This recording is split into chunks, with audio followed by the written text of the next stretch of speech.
Juste pour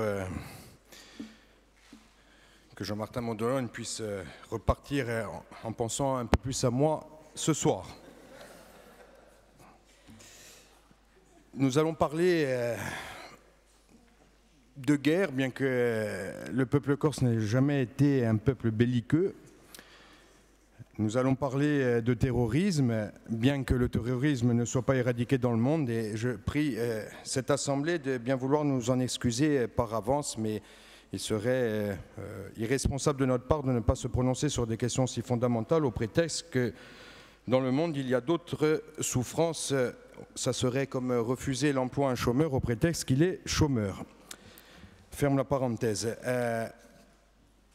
Simplement, puis à cette heure tardive, j'irai à la fin de la motion en rappelant qu'il y a eu un conflit meurtrier qui nous a tous ébranlés, touchés depuis ces bancs et depuis la Corse, même si le conflit se situe assez loin.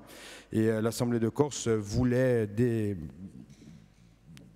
le début de ce conflit, aller vers une motion qui condamnait l'offensive turque à l'égard du peuple kurde, apporter son soutien indéfectible au peuple kurde dans sa quête de paix et d'émancipation. Et j'ouvre une remarque, nous avons tous en tête ces visages féminins qui partaient à la guerre et qui nous ont tous touchés.